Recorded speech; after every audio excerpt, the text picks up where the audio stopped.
नमस्ते दोस्त, मैं रामानंद पंडित स्टडी पॉइंट में आपका स्वागत करता हूं। और आज हम लोग देखेंगे बाबरी मस्जिद से राम मंदिर का सफ़र।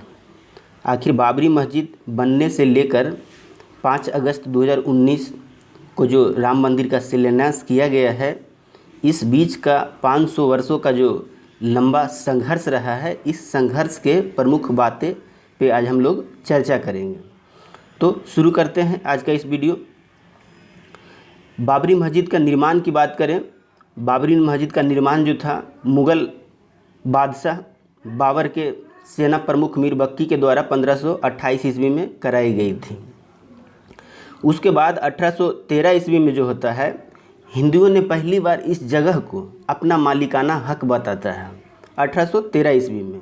और वहीं 1857 ईस्वी में हनुमंतगढ़ी के महंत बाबरी मस्जिद के आंगन के पूर्वी हिस्सों में एक राम चबूतरे का निर्माण करते हैं, जिसकी शिकायत जो है बाबरी मस्जिद के मौलाना मोहम्मद अजगर ने मजिस्ट्रेट से किया और कहा कि मस्जिद के अंदर जबरन कब्जा किया गया है। यहाँ से जो है सिलसिला शुरू होता है। उसके बाद 1859 ईस्वी में ब्रिटिश हुकूमत ने एक दीवार बना देता है, जो कुछ भाग मुस्लिमों के लिए आरक्षित कर देता है और कुछ भाग जो है हिंदुओं के लिए, यानी मुस्लिम हिंदुओं के इबादत जगहों को बंटवारा कर देता है उस समय अंग्रेज़ के शासनकाल में। लेकिन मुस्लिम की तरफ से जो है लगातार 4 याचिका जो है कोर्ट में दिया जाता है। 1860 में, 1877 में, 1882 में और 1884 ईस्वी में 4 याचिका फैजाबाद सिविल कोर्ट में डाली गई थी, मगर सारी याचिका जो है अपीलें जो है रद्द कर दी गई थी उस समय। उसके बाद जनवरी 1885 ईस्वी में जब पहली बार विवाद जो है कोर्ट में पहुंचा, यहाँ से जो है संघर्ष शुरू हो जाता है।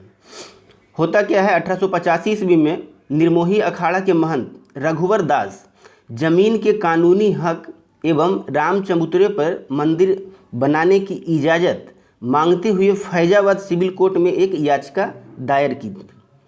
कौन किया? रघुवर दास, जो कि निर्मोही अखाड़ा के महंत थे। लेकिन इस याचिका में दावा नहीं किया गया था कि जहां मस्जिद है वहां पहले राम मंदिर था, इसलिए इस अपील को जो है 86 में जो है खारिज कर दिया जाता है। फिर 1934 ईस्वी बाबरी मस्जिद पर भीड़ ने हमला किया और बाबरी मस्जिद के गोल गुंबज जो था, बाबरी मस्जिद में 3 गुंबज हैं। मिडिल वाला जो गुंबज है बड़ा है और उसके दोनों अगल बगल जो गुंबज है थोड़ा छोटा है। तो गुंबज को जो है तोड़ फोड़ कर दिया गया था, लेकिन बाद में जो है सरकार द्वारा इसकी मरम्मत भी करवाई गई थी। 1936 ईस्वी में संपत्ति के मालिकाना हक पे पहली बार जांच बैठा। मालिकाना हक आखिर किसका है? यह जांच जो है यूपी के मुस्लिम वक्फ बोर्ड यानी वक्फ एक्ट के अंतर्गत जो है बैठाया गया था। और जांच में के बाद जो है इसमें ऐलान कर दिया गया कि यह जो मस्जिद है 1528 ईस्वी में बाबर के द्वारा बनाई गई मस्जिद है। लेकिन 1949 ईस्वी में क्या होता है, 1949 ईस्वी में बाबरी मस्जिद में रामलला की मूर्ति पाया जाता है। बाबरी मस्जिद में 3 मुख्य गुंबद था, जिनमें मिडिल वाला जो गुंबद है उसके नीचे 22 दिसंबर को रामलला की मूर्ति रखी पाई गई।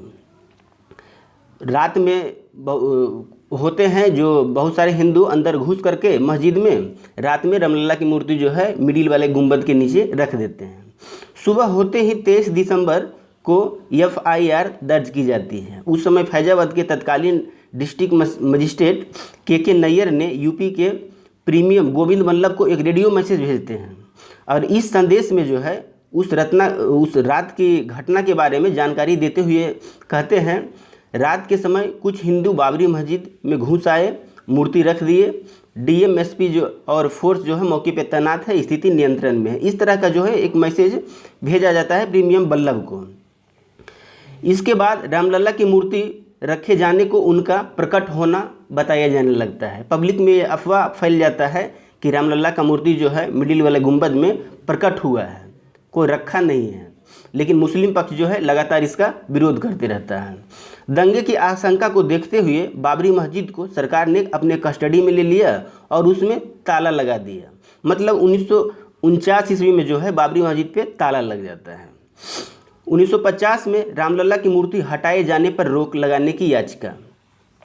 यह याचिका जो है ऑल इंडिया रामायण महासभा के जनरल सेक्रेटरी जो है गोपाल सिंह विशारद उस समय थे के द्वारा जो है फैजाबाद सिविल कोर्ट में डाली जाती है कि रामलला की मूर्ति जो है हटाया ना जाए। और इस याचिका में रामलला की मूर्ति पूजा के लिए अनुमति भी मांगी जाती है कि हटाया भी ना जाए और पूजा करने की जो है अनुमति दी जाए। 1959 में निर्मोही अखाड़ा का दावा, उसके बाद निर्मोही अखाड़ा अपना उस पर दावा पेश करता है। 1959 में निर्मोही अखाड़ा के महंत रघुनाथ ने फैजाबाद सिविल कोर्ट में एक याचिका डाली। इस याचिका में दावा किया गया कि जिस जगह पे अभी बाबर मस्जिद है उस जगह पे पहले मंदिर हुआ करता था और यह ज़मीन जो है किसका था, अखाड़ा की थी। इसलिए जो है निर्मोही अखाड़ा इस तरह का दावा किया। लेकिन 1961 ईस्वी में सुन्नी सेंट्रल वक्फ बोर्ड की याचिका, वह भी अपना याचिका जो है पेश करता है, अपना दावा रखता है। यह याचिका में मंदिर और उसके आसपास के क्षेत्रों पर वक्फ बोर्ड ने दावा किया और मूर्ति हटाने की अपील की।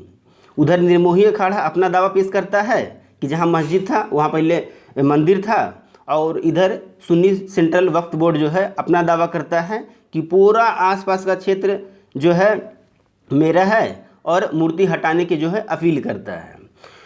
उसके बाद क्या होता है, 64 में दोनों तरफ के डाले गए याचिकों को कंसोलिडेट कर दिया जाता है और मुकदमा संख्या 12/1961 के तहत केस दर्ज कर लिया जाता है और यह जो है अयोध्या विवाद से संबंधित मुख्य केस बन जाता है। उसके बाद 1984 ईस्वी में ताला खोलने की मांग, 1984 ईस्वी में ताला खोलने की मांग किया जाता है। राम मंदिर के लिए विश्व हिंदू परिषद VSP जो है ने राम भूमि को आज़ाद करना अपना लक्ष्य मानते हुए एक अभियान शुरू करता है VSP के द्वारा, और राम जन्मभूमि मुक्ति यज्ञ एक समिति बनाई जाती है VHP के द्वारा, और राम जानकी रथ यात्रा की जो है शुरुआत भी की जाती है, जिससे लोगों को राम भूमि के प्रति जो है उत्साह किया जाने लगता है। उसके बाद क्या होता है, 1986 में 37 वर्षों के बाद जो है ताला को खोल दिया जाता है। 1949 में लगाई गई ताला खोलने का आदेश फैजाबाद न्यायालय की तरफ से जारी कर दिया गया और कहा जाता है कि इसके पीछे जो है राजीव गांधी की केंद्रीय भूमिका थी। जब ताला खुलता है तो यह अफवाह होता है कि इसमें राजीव गांधी का जो है उस समय प्रधानमंत्री थे, तो उनका जो है मुख्य भूमिका रहा ताला खुलाने के लिए। उसके बाद क्या होता है, उन्हीं के शासनकाल में रामशिला का शिलान्यास, राजीव गांधी की सरकार ने विवादित जमीन के पास राम मंदिर के शिलान्यास की अनुमति दी और 9 नवंबर 1989 को विश्व हिंदू परिषद और RSS के हजारों कार्यकर्ता द्वारा विवादित स्थान पे जो है राम मंदिर का शिलान्यास किया गया। आज जो 5 अगस्त 2020 को जो शिलान्यास किया गया, यह पहली बार शिलान्यास नहीं किया गया। इसके पहले जो था 1989 में 9 नवंबर 1989 में भी इसी तरह का शिलान्यास किया जा चुका है। उस समय भी लगभग 2 लाख से अधिक गांवों से मिट्टी मंगाया गया था, बहुत सारी नदियों का जल इकट्ठा किया गया था और एक दलित हाथों के जरिए पहली ईंट रखकर जो है शिलान्यास किया गया था, और अभी जो किया गया है ये दूसरी बार फिर किया गया है। उसके बाद क्या होता है, शिलान्यास करने के बाद 89 में ही इलाहाबाद हाईकोर्ट पहुंचता है केस। निचली अदालत के जो 5 याचिका रहता है उस पर सुनवाई करने का निर्णय लिया और शांति बनाने का हिदायत भी न्यायालय के द्वारा दी गई। उसके बाद 1990 में होता है क्या, लाल कृष्ण आडवाणी की रथ यात्रा। यहाँ से जो है थोड़ा सा कहानी जो है, संघर्ष जो है काफ़ी मोड़ लेता है। लाल कृष्ण आडवाणी का जो रथ यात्रा होता है 1990 में, यह रथ यात्रा जो है सोमनाथ मंदिर से अयोध्या के लिए निकाली गई थी। उस समय यूपी के मुख्यमंत्री मुलायम सिंह यादव इस यात्रा का जो है बहुत विरोध कर रहे थे, और मुलायम सिंह यादव जो था यहाँ तक कह दिए आडवाणी को कि अयोध्या में घुसने नहीं देंगे, देखेंगे राम रथ यात्रा अयोध्या कैसे पहुंचता है। इस तरह से बहुत विरोध किया गया और लाल कृष्ण आडवाणी को बिहार के समस्तीपुर में ही गिरफ्तार कर लिए गए। उस समय जो थे बिहार के मुख्यमंत्री जो थे लालू प्रसाद यादव थे। उसके बाद 30 अक्टूबर 1990 को जब वो समस्तीपुर से लाल कृष्ण आडवाणी का गिरफ्तारी हो जाती है तो बहुत सारे सेवक साधु संत जो थे काफ़ी संख्या में बाबरी मस्जिद की ओर बढ़ने लगे और बहुत सारा भीड़ जो है बाबरी मस्जिद के आसपास इकट्ठा हो जाता है। उसके बाद पुलिस भीड़ को देखते हुए जो है मस्जिद के चारों तरफ 1.5 किलोमीटर दूरी पर बैरिकेटिंग कर दी और लेकिन भीड़ जो है लगातार मस्जिद की ओर बढ़ती रही। फिर लास्ट में क्या होता है, यूपी सरकार द्वारा कार सेवकों पे गोली चलाने का आदेश जारी कर दिया जाता है और कई सेवक जो हैं गोली का शिकार भी हो जाते हैं। लेकिन राम भगवान का सेवक जो रहते हैं लगातार जो है मंदिर की तरफ जो है बढ़ने की लगातार कोशिश करते रहते हैं। फिर होता क्या है, 6 दिसंबर 1992 बाबरी मस्जिद का विध्वंस, यानी दिसंबर 92 में अयोध्या में काफ़ी संख्या में भीड़ जो है इकट्ठा हो गई। उस समय कहा जाता है भीड़ इतना इकट्ठा हो गई थी कि पुलिस का गाड़ी जो है मूव नहीं कर पा रहा था। इस तरह से वहाँ पे जो है सेवकों द्वारा जो है भीड़ के द्वारा जो है जय श्री राम का नारा जो है पूरे अयोध्या में गूंजने लगता है। उसमें कई भड़काऊ भाषण भी जो है कई भड़काऊ नारे जो हैं लगाए जाते हैं, जैसे जिस हिंदू का खून न उबला खून नहीं वो पानी है। इस तरह का जो है नारे लगाए जाते हैं और भीड़ को काफ़ी उत्साहित किया जाता है। उसके बाद आखिरकार 6 दिसंबर 1992 को भीड़ जो है बाबरी मस्जिद को ध्वस्त कर देता है और 10 दिन के बाद जो है 16 दिसंबर 1992 को लिब्राहम आयोग का गठन किया जाता है। इसके जांच के लिए बनाया जाता है। लिब्राहम आयोग का गठन किया जाता है। उस समय गृह मंत्रालय का कहना होता है कि आप 3 महीने के भीतर जो है रिपोर्ट सौंपिए, ऐसा कहा जाता है। उस समय केंद्रीय गृह सचिव जो थे माधव थे और गृह मंत्री एच.डी. चौहान थे। उसके बाद 2003 में क्या होता है, एएसआई ने अपना रिपोर्ट सौंपा। पुरातत्व विभाग का जो कहा गया था खुदाई के लिए, हालांकि पहली बार जो है 1977 में ही पुरातत्व विभाग को अनुमति दी गई थी कि आप वहाँ पे खुदाई कीजिए और साक्ष्य जो है इकट्ठा करने का प्रयास कीजिए।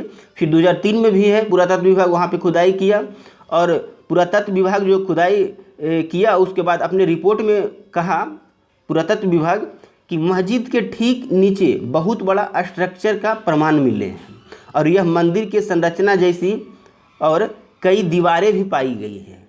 लेकिन इस रिपोर्ट में ये नहीं कहा गया कि जो स्ट्रक्चर मिला है, जो बहुत सारे पिलर मिला है, 16-17 को जो था पिलर मिला था, उस पिलर का संबंध जो है बाबरी मस्जिद से नहीं मतलब हो पाया कि उस पिलर का संबंध जो है पहले वहाँ पे यह पाया गया कि वहाँ पे जहाँ बाबरी मस्जिद है वहाँ पे बहुत बड़ा स्ट्रक्चर था और बहुत सारे पिलर में जो है हिंदू देवी देवता का प्रमाण मिलते हैं।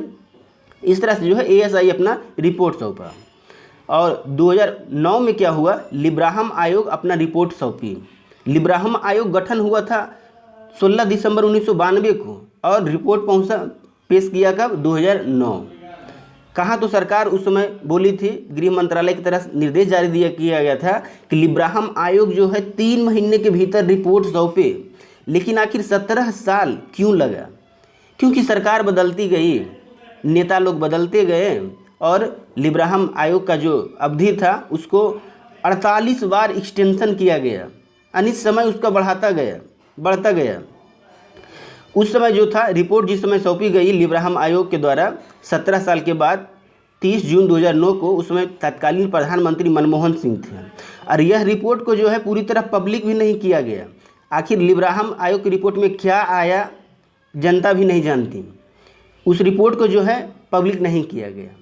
फिर 2010 में जो है इलाहाबाद हाई कोर्ट के लखनऊ बेंच का फैसला आया और 3 जजों की खंडपीठ, Justice U Khan, Justice Sudhir Agarwal और जस्टिस डी शर्मा, यह जो 3 खंडपीठ का जो बेंच था 2-1 की मेजोरिटी से फैसला सुना दिया। यानी 2 जो थे राम लल्ला के पक्ष में थे और 1 जो थे उनके विरुद्ध में थे, यानी सुन्नी सेंट्रल वक्फ बोर्ड के पक्ष में थे।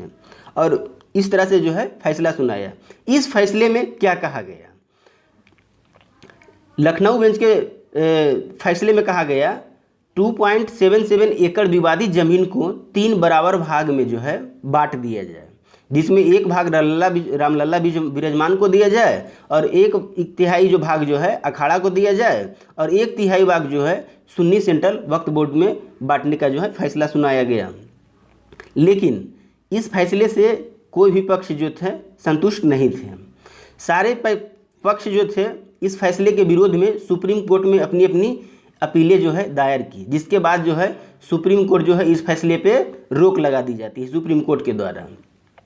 उसके बाद सुप्रीम कोर्ट जो है अपना कार्रवाई शुरू करती है। 5 दिसंबर 2017 सुप्रीम कोर्ट में सुनवाई जो है शुरू की गई। उस समय CJI दीपक मिश्रा थे, उनकी अगुवाई में जो है शुरू की गई। लेकिन जब वो बदलते हैं, रंजन गोगोई आते हैं, तो उस मामले के लिए जांच के लिए जो है रंजन गोगोई 5 जजों के एक खंडपीठ बनाते हैं और उसमें बाद में कहा जाता है कि सभी पक्षों के बीच जो है मध्यस्थता की कोशिश किया जाए। यह भी एक कोशिश होता है कि सारे पक्ष जो हैं आपसी बातचीत करके समस्या को सुलझाएं और एक नतीजे पे पहुँचें। इसीलिए जो है मार्च 2019 को सभी पक्षों को 8 हफ्ते की समय, कितना हफ्ता दिया गया था, 8 हफ्ता का समय जो है देते हुए कहा गया कि आपसी बातचीत से जो है मध्यस्थता करने की कोशिश करें। और 13 मार्च 2019 को मध्यस्थता की प्रक्रिया भी शुरू कर दी गई। फिर कोर्ट ने इसका समय जो है 8 हफ्ते से बढ़ाकर जो है 8 अगस्त तक कर दिया। लेकिन फिर भी मध्यस्थता की कोई कामयाबी नहीं मिली, यानी मध्यस्थता का कोशिश जो था वह भी बेकार हो गया। फिर सुप्रीम कोर्ट सोचा कि अब जो करना है हम ही को करना है। फिर सुप्रीम कोर्ट का फाइनल दलीलें शुरू हो गया। सुप्रीम कोर्ट बोला अब कुछ नहीं होगा, अब जो करेगा सुप्रीम कोर्ट ही करेगा। उसके बाद 6 अगस्त 2019 से सुप्रीम कोर्ट जो है लगातार फाइनल दलीलें सुनना शुरू कर दिया। 40 दिन तक लगातार दलीलें चला सुप्रीम कोर्ट में। उसके बाद जो है 16 अक्टूबर 2019 को सुप्रीम कोर्ट फाइनल फैसला जो है अपने पास सुरक्षित रख लिया। 16 अक्टूबर यानी 40 दिन लगातार लगभग इसका दलील सुना गया सभी पक्षों की तरफ से। उसके बाद जो है सुप्रीम कोर्ट 16 अक्टूबर 2019 को यह जो फैसला है अपने पास सुरक्षित रख लेता है। फिर आता है सुप्रीम कोर्ट का ऐतिहासिक फैसला, जिसका इंतज़ार जो है 500 सालों से किया जा रहा था। अब इस फैसले जो है 9 नवंबर 2019 को 2.77 एकड़ विवादित ज़मीन पर मालिकाना हक का फैसला जो है सुनाया गया। इस फैसले में क्या कहा गया? 9 नवंबर 2019 के फैसला, इस फैसले में 2.77 एकड़ ज़मीन को रामलल्ला के विराजमान को मालिकाना हक बताया गया, यानी रामलल्ला विराजमान को पूरा के पूरा दे दिया गया। और मुस्लिम पक्ष के लिए अयोध्या के आसपास 5 एकड़ की ज़मीन की व्यवस्था करने की जिम्मेदारी केंद्र सरकार और उत्तर प्रदेश सरकार को दी गई। और इसमें निर्मोही अखाड़ा का जो दावा है उनको जो है खारिज कर दिया गया। और अभी जो है वर्तमान में देख रहे हैं 5 अगस्त 2020 को जो है राम मंदिर का शिलान्यास किया जा रहा है।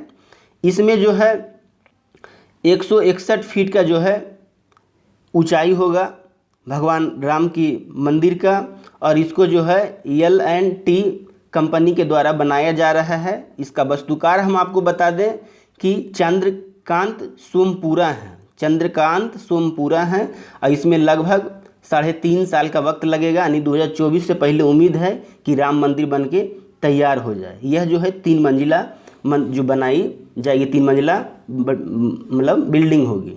तो इस तरह हमने बाबरी मस्जिद से लेके राम मंदिर बनने तक का, राम मंदिर का शिलान्यास तक का संघर्ष जो है, इसका प्रमुख जो बातें हैं वह हमने आपको बताई। आपको इस वीडियो कैसा लगा? वीडियो अच्छा लगा तो लाइक कीजिए, शेयर कीजिए। Thank you.